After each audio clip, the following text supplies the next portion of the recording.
Hello and welcome to the United Stand. This is our Huddersfield Town versus Manchester United FA Cup preview. Is Jose Mourinho too stubborn for Manchester United? Look, I'm a massive Mourinho fan. I'm going to say it straight away. There is nobody I can think of who's better than him at the moment, but it doesn't mean that there are the issues that many Manchester United fans have at the moment in relation to playing style, stubbornness and lack of ruthlessness are not spot on. I think the funny thing is we lost against Newcastle at the weekend, but the pressure has piled up on Mourinho over the last two nights, even though Manchester United had not played. Because it's one thing that your rivals win, and you know that's disappointing, but it's not Mourinho's fault.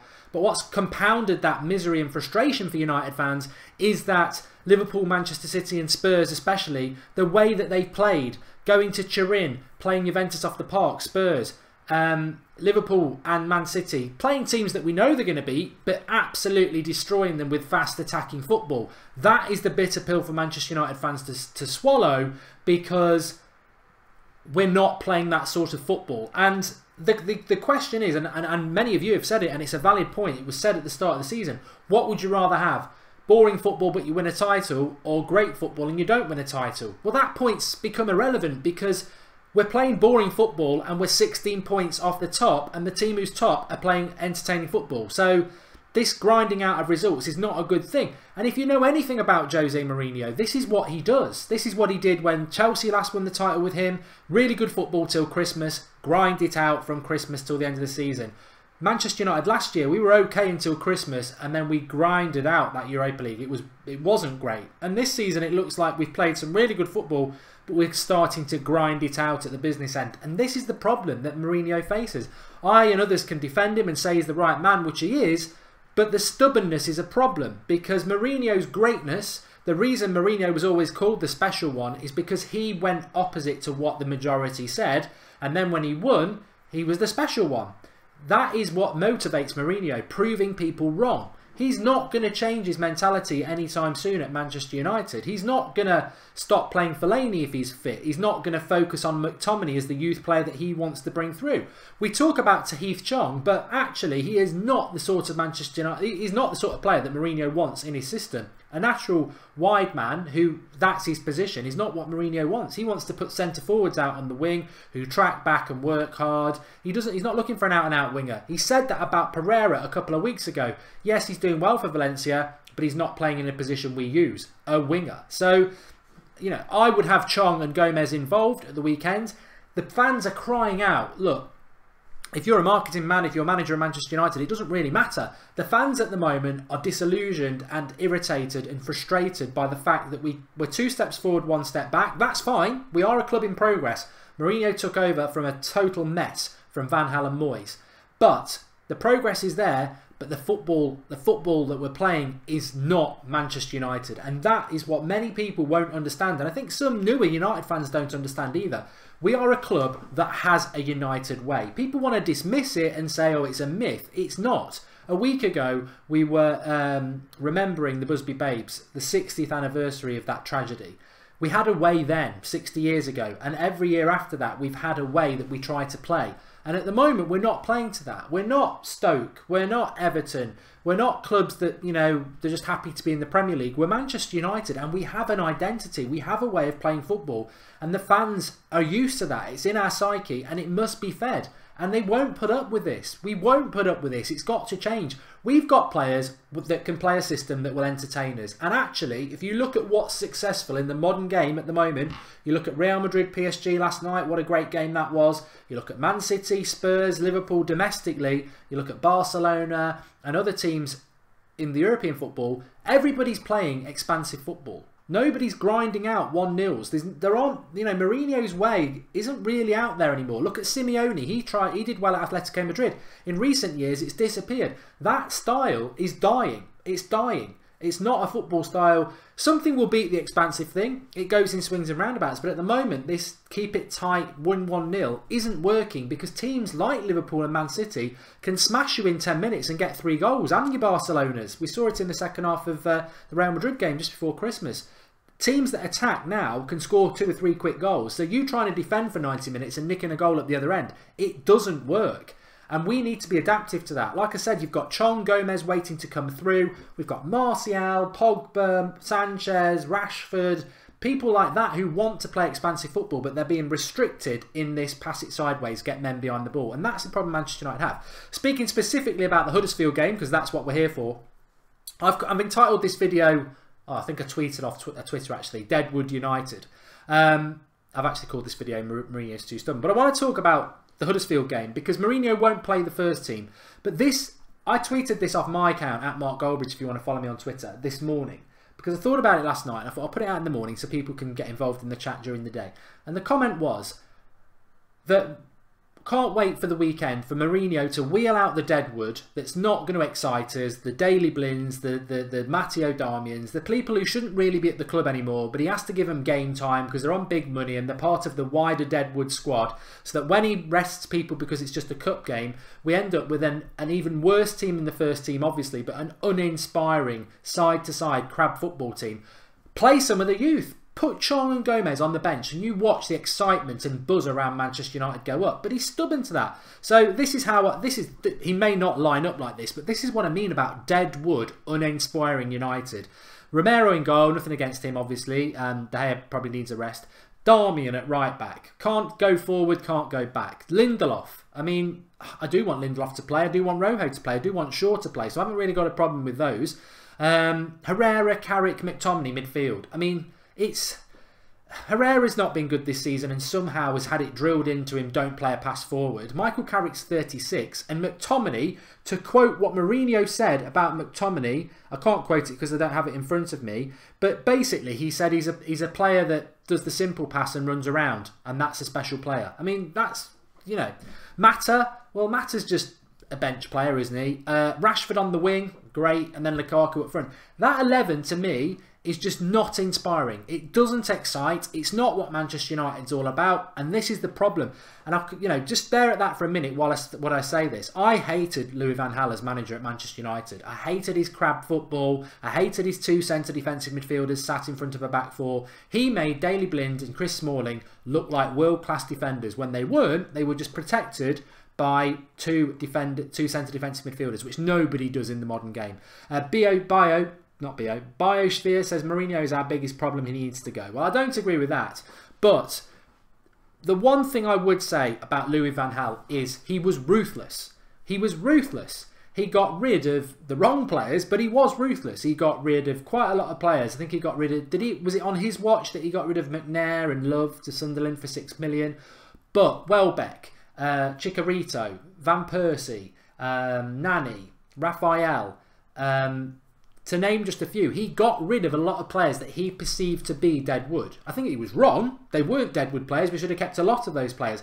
But he didn't mess around. He got rid of them and he brought the players he wanted in. Again, he got it wrong. The players he got rid of were better than the players he brought in. But Mourinho just seems to be so slow at getting rid of the Deadwood. I mean, why is Darmian still at the club? Why is Daley Blind at the club? I think they've had 2 Premier League starts this season and we're in the middle of February. Yet you can guarantee, if fit, on Saturday, both will be rolled out for the Cup. I mean, they're not part of your first team plans, clearly. Why weren't they got rid of in January? But they're not part of your first team plans. So why are you boring to death the fans by playing them in cup games? We want to win the FA Cup. We need to win the FA Cup. But rolling out Darmian, who's his last 2 games has been skinned by a Yeovil winger and a Bristol winger. Why are we rolling out these players? There's no future in it. We all know they're going to go at some point because they're not good enough, because you don't even pick them. And how is that meant to inspire fans to be excited about United? And before anybody says, well, no, if you don't like it, don't watch it. Come on, we're Manchester United fans. None of us are not going to watch the game on Saturday, because that's what supporting your club's all about. You support your club, you watch your club. But very few United fans, no matter what the 11 is, doesn't watch it. But it doesn't mean we won't be sat there talking about our favourite films on the watch-along and bored to death by United. Now, I hope that that team goes out and batters Huddersfield 4 or 5-0. But we've got players. We've got ballers in that youth setup. And I'm not going to say that they're definitely going to make it, but that's what United are. They are flair players for a start, especially Gomez and Chong. They're flair players. They are players that fit in with the United way. They're youth, which fits in with the United way. They're going to excite people more than a new signing. More than a new signing that excite people. Get them on the bench. Even start one of them. Just protect them with more experienced players. You know, stick Chong in the number 10 position with Carrick and Herrera behind him. They'll look after him. You know, why not do that? Why not do that? And ultimately, straight away, if he started Gomez against Huddersfield on Saturday early evening, the Mourinho, it's a bit like being the president, isn't it? And, you know, what's the opinion polls? And at the moment, I think a lot of people want Mourinho, but their opinion poll is, it's a bit low. We're not inspired. We don't like your policies. You know, it's not great. And putting Gomez in that starting 11 against Huddersfield, the opinion polls will go shooting up. We like this bloke. He's got really out of the box thinking. He's taken us in the right direction. But as I said with the title of the video, when you look at Mourinho's past, he's stubborn. You know, this thing with Fellaini where he's publicly begging an injured player. I've told him to sign the contract because we don't know how long how bad the injury could be. You know, most Manchester United fans don't want Fellaini here, and he's publicly telling him to sign, even though when he's injured. And then you've got Martial and Pogba, who people really like, and he's publicly dropping them and having a go at them.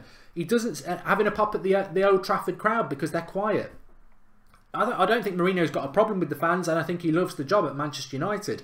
But his personality, when you look at it, is just very goes against the grain because he's right. And then throughout his whole career, he's pretty much always been proved right. And it's that stubbornness that makes him the special one. But at the moment, I think a lot of people are worried that his stubbornness will be wrong. Now, maybe having a go at the Old Trafford crowd for being quiet, I'm sure it's going to backfire perfectly because against Chelsea, they're going to roar like anything and he needs to win that game. That's clever management. And maybe, you know, Chong and Gomez will never be good enough. So him not involving them, he might be right on that. And maybe we're going to grind it out between now and the end of the season. We're going to win the FA Cup. We're going to come second in the league. And we're going to get to the semi-finals of the Champions League. And everyone's going to say, great. But it's risky, isn't it? It's risky time for Mourinho now. I think the next... I said, like, maybe Christmas we'll be judging him. I personally think it's been fast forward. I think in May... Where we are in May is going to be massively interesting in relation to Mourinho and his future at Manchester United, because if we continue to play like this and we start losing points and we get knocked out the FA Cup, we get knocked out the Champions League embarrassingly, and we're battling for fourth and we miss out, suddenly I don't think that's a position that people are going to be very happy with. Under no circumstances do I think Mourinho gets sacked in May. I don't see it. Even if we don't finish in the top four, I still think they'll keep him. But it's the relationship with not necessarily the fans turning against him.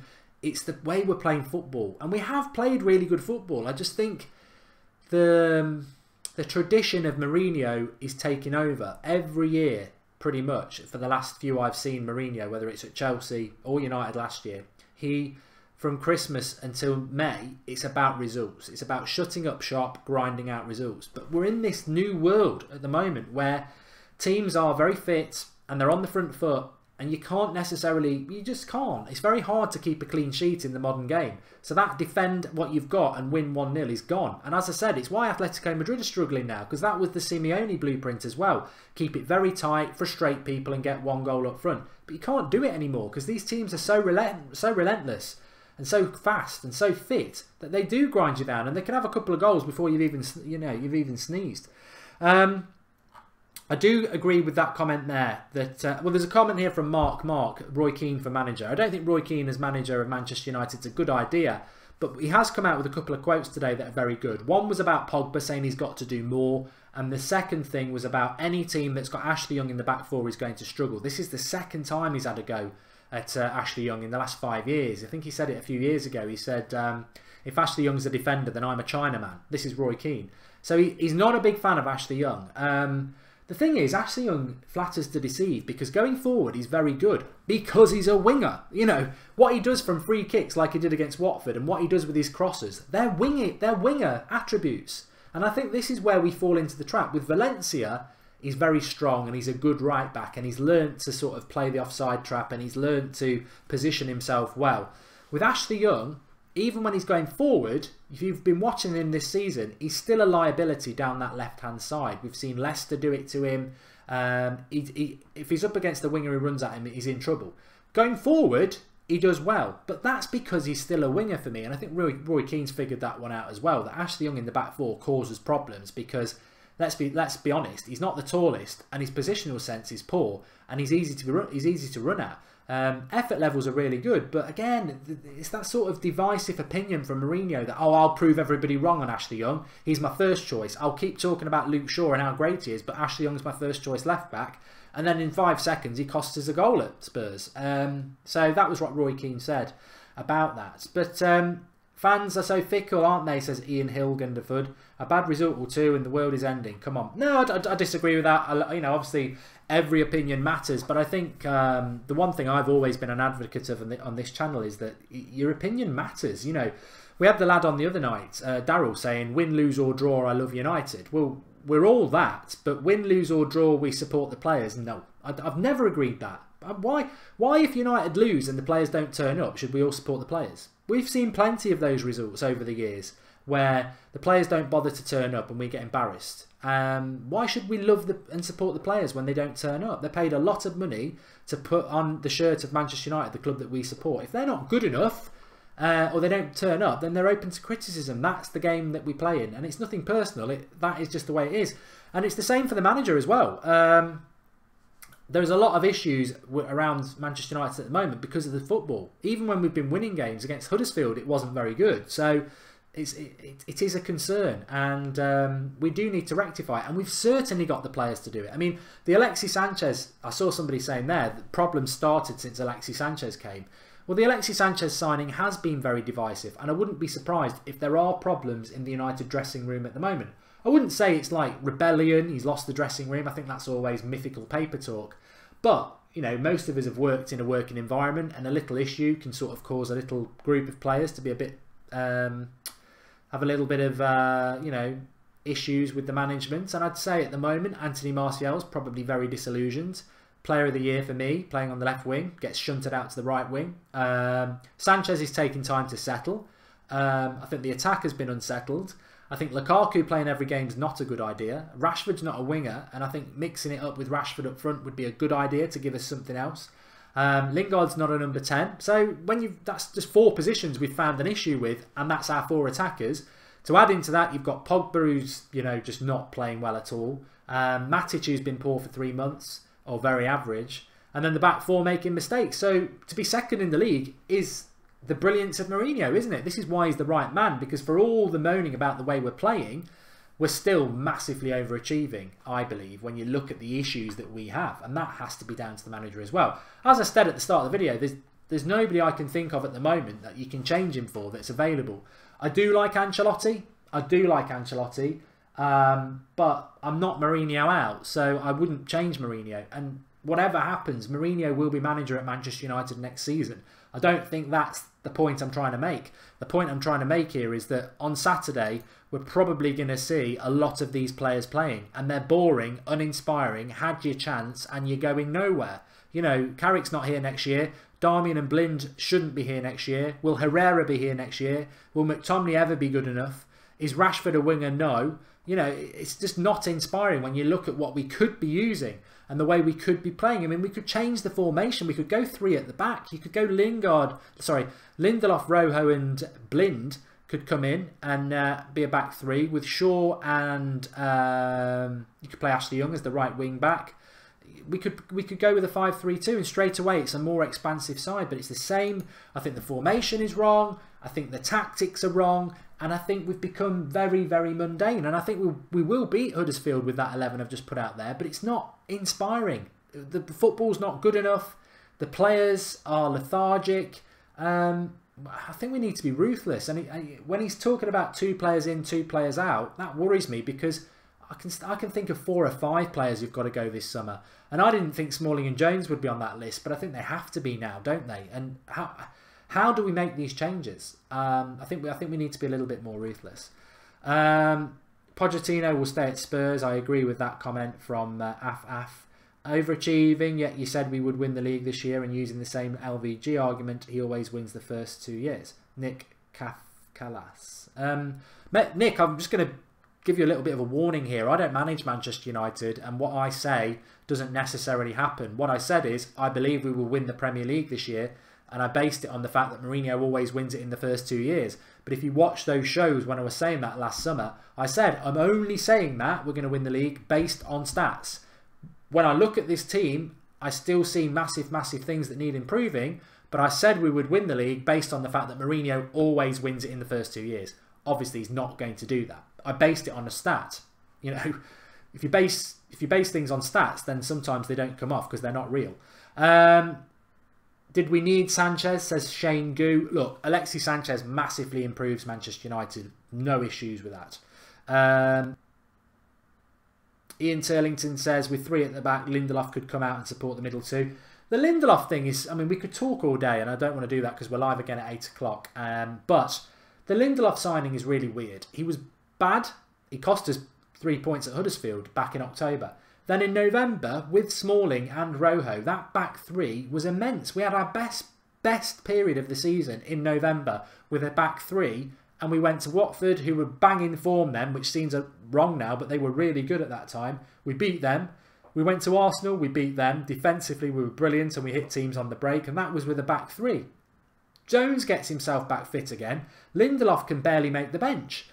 Lindelof was brought to the club because he is a bit like Bailly. He can move the ball from back to front. In fact, he's better at it than any of our defenders. He's good on the ball. He's not been given a look in because we've gone backwards with Phil Jones and a back 2. I don't know why we can't go back. We've still got, they're all fit. Rojo, Lindelof and Smalling are all fit. Why don't we go back to a back 3, which was our most successful and expansive side this season in November? We scored 4 at Watford, 3 at Arsenal, I think.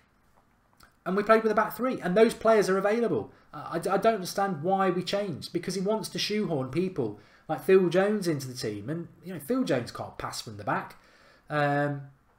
Lots to discuss. But, you know, ultimately Mourinho is the right man for me. I'm not going to say I'm going to be right about that. But I think he is the right man. But am I frustrated by the way we're playing? Yes. Because I do believe in the United way. I don't even need to believe in it. Because I know it's a fact.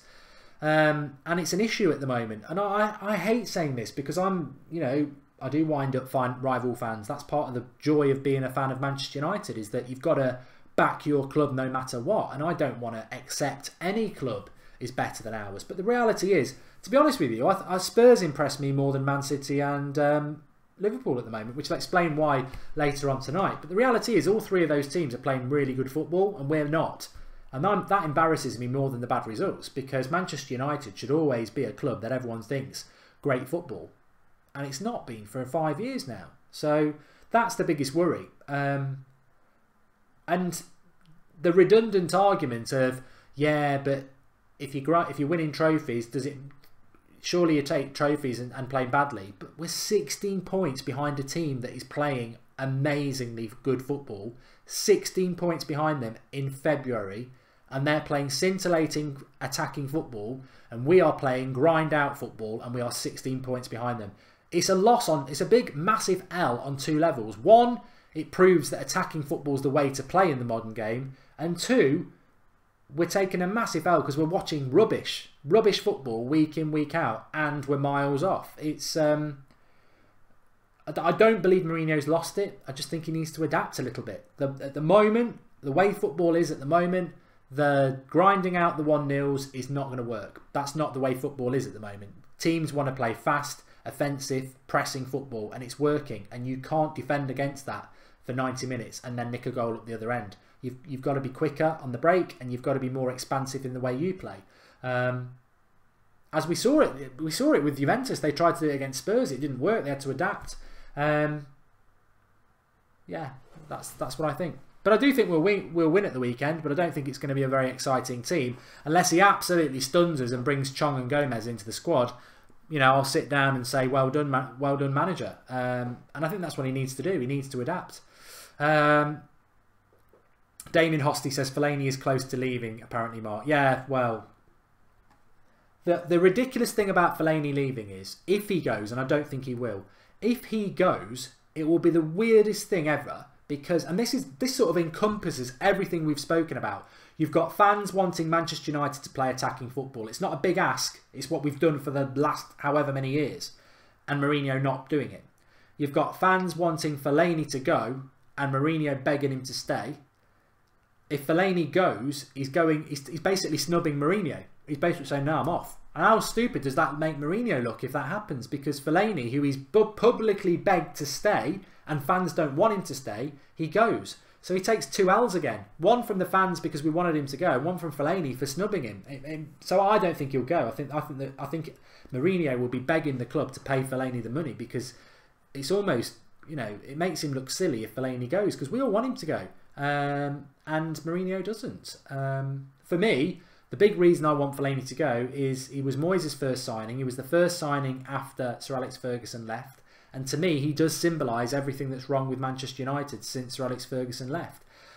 Slow, unimaginative, and ultimately not good enough to win us a title. And that is not just Fellaini. I think there's a lot of players like that, but he sort of represents that. And removing a player like that from our squad would be quite symbolic. Unless he goes and replaces him for a like-to-like. Anyway, thanks everyone for watching. Please do drop a like on the video. We've got nearly 1,500 people watching on a lunchtime show. I've not done a lunchtime live show for a long time, so I'm thinking about doing them more and more. So if you like them, please do drop a like on the video, and also drop us drop me a comment in the video description. This is really important. I know a lot of people live can't comment until about 10 minutes after till the video is processed, but I'd really appreciate if you could just put a note in your head to come back to this video when you can put comments on it and answer this question for me. 2 questions really. One, if we started doing a show in the day live, would you want it to be 10 AM UK time, midday, or 1 PM or 2 PM? I'm just trying to grasp who watches from where and what that sort of works out for you. So let's just say between 10 AM and 2 PM UK time, what would suit you best? Because I know we've got people watching from all over the world, and I'll do a little bit of research myself, but I don't know what time 2 o'clock or 1 o'clock is for Americans and for people over in Asia and everything like that. So do drop your comments on that. Thanks everyone for watching. We are back tonight at 8 o'clock, Crizia Prince, and it will be a longer show. So 8 o'clock tonight. I've got loads and loads of stuff that I want to talk about tonight. Cars and Pep, social media, conserving energy, yeah, loads of stuff, and there'll be stuff that comes up as well. So cheers everyone, drop a like and give us your comments, and make sure you subscribe to the channel if you're new. I'll see you all at 8 o'clock. Thanks for watching.